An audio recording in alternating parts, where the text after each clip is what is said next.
Last month, I released a video showing a little behind the scenes of virtual personal training with Taylor Woods from the trainer perspective. Now, Taylor has an awesome video from the client perspective that you should definitely check out if you have not already, and it actually got me thinking. Have you ever heard of that saying, every coach needs a coach? Well, here I am, years into my career, and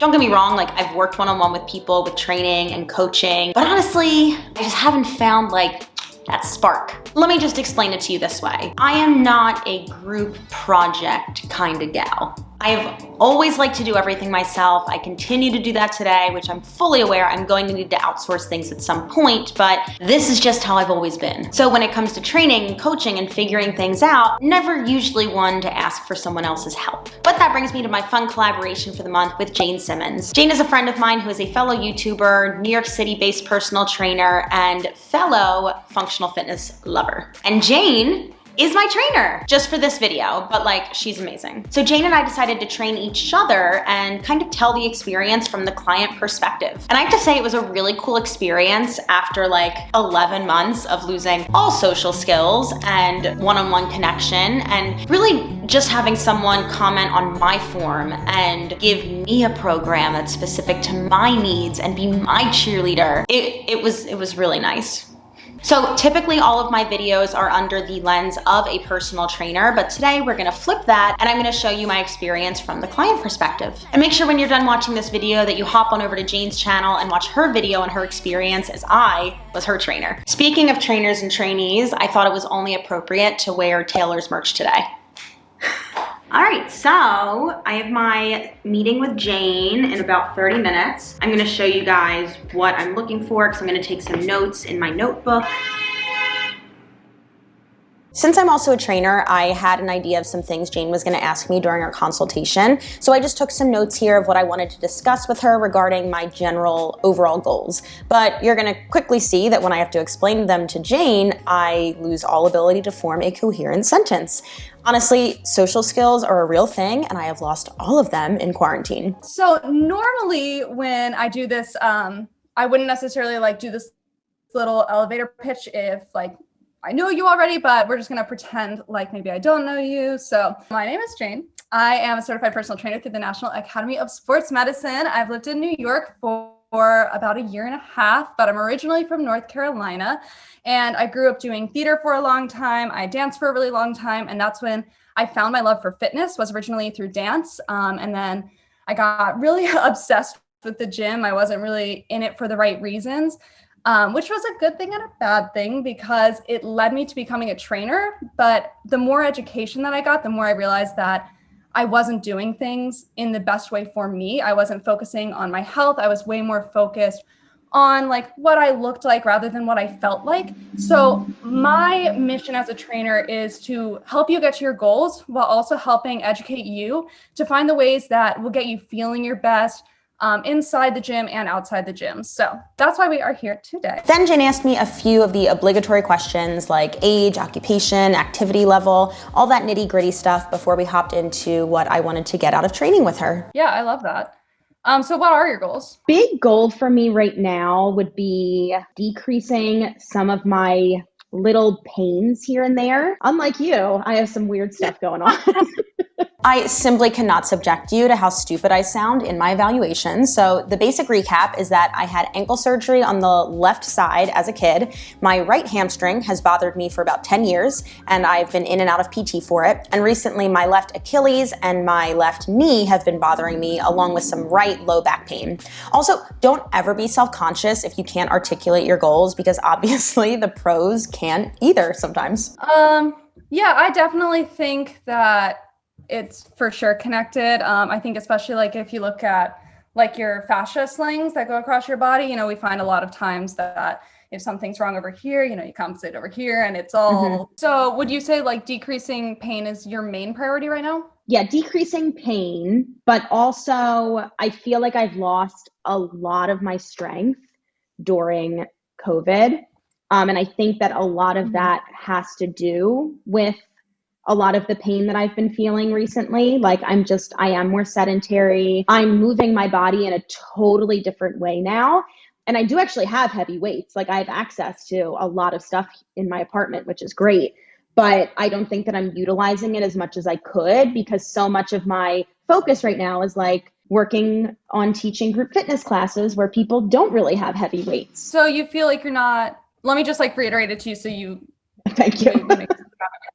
Okay, so main thing is that, you know, we want to decrease that pain that you're feeling, but you also feel like you've lost a lot of strength because before you were working with a lot of heavier weights and now you're not, even though you have access to them, you know, it's just because of your job and everything, you're choosing to work with some lighter weights because you're working with people who don't have equipment, right? Correct. Yeah, no, I totally get that. I am like in the same position as you. So I totally feel that. And it's awesome that you do have access to that. I think it's just going to be, you know, making that more of a priority in your training. And, you know, obviously like we'll go through a session together and I'll be there to make sure that we utilize that. Mm-hmm. You know, and then just making sure that when you program for yourself or whatever, just adding in those things and making it really intentional has been my word for 2021. I like that. Hello. So I'm about to have my session with Jane and I am a little nervous. I'm just nervous that she's gonna like kill me. Like I'm gonna be very sore, but it's gonna be good. So let's do it. Overhead squat assessment. Right, okay. Yep. So a little bit wider than hip width apart. You can put your hands straight over your head, straight arms, and we're gonna squat down to the lowest point you can while trying to keep that chest straight up. You can go ahead and squat. Good, and then bring it right back up. Good, let's do one more right here. And then I'm gonna have you face me and do two more. Good,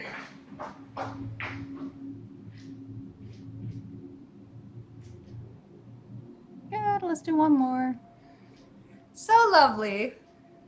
All right, and so the next one is called the active straight leg raise. So fun. So I'm gonna have you lay down on the floor with your back on the floor. We're gonna start with the right leg. So we're gonna take the right leg and just bring it up to the highest point that you can. Pause at the top, and then slowly bring it right back down. Good, let's do one more on that side. And switch sides so you can do the left.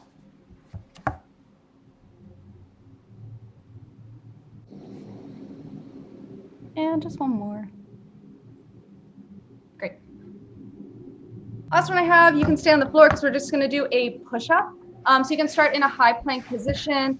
And if you can't do a push-up, no worries. I think you can. I've seen you do push-ups before, but if you can, no worries, you can lower slowly to the ground. Good, and then bring it right back up. Perfect, we're gonna do 3 total. Here's 2.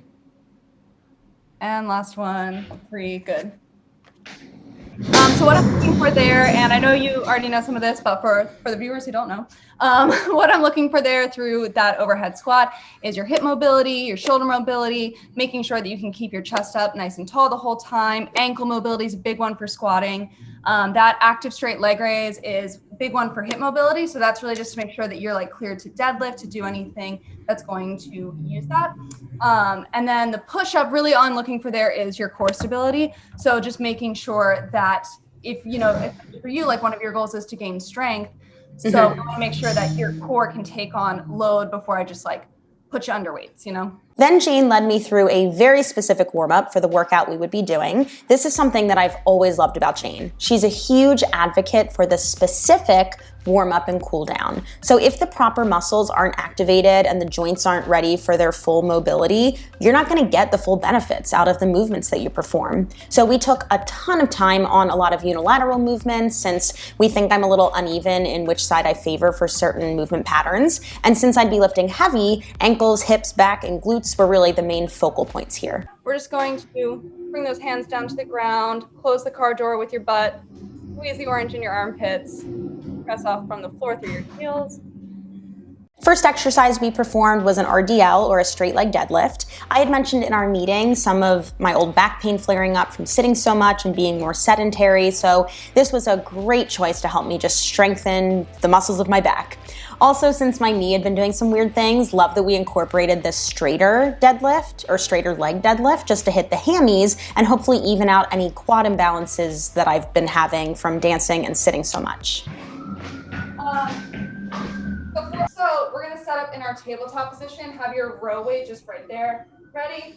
And then we're gonna pick up the opposite leg. So if I'm rowing with my right hand, left leg is up, rowing, and slowly bringing it back down.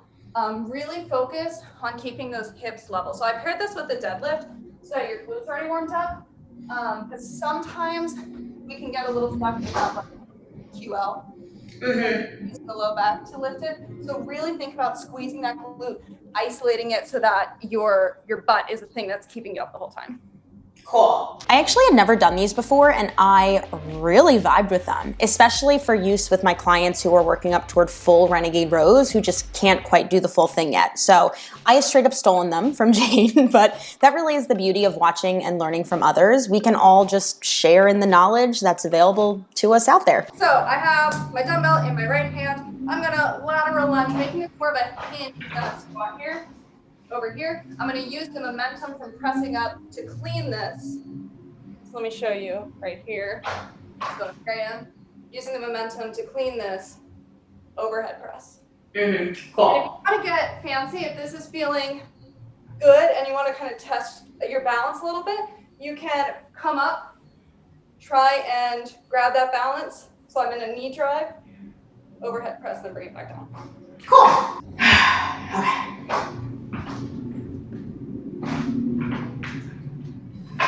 Great. Love this one to work on my stability, especially on the leg that's less dominant and just overall mind-body connection. Since I do a lot of dancing in my workout classes, exercises like this that string multiple movements together are key for any type of dancers and athletes, which dancers are. And that was really the whole workout. You know, we did each exercise a few more times, but that's what I loved. Jane kept it really simple. I talk about this so often, but we don't need 10,000 different exercises to see results. It's all about rotating the angles and the tempos of our basic movement patterns, like the squat, lunge, hinge, push, pull, rotate. And then as you get better, you just increase the weight with them to keep progressing. Or you can up the instability as you progress. You don't need a ton of fancy exercises. They're fun to throw in every once in a while, but simple is always going to serve you better in the long run. And then just like our warm-up, we did a very specific cool down to target the back, hamstrings, and hips. So that's it.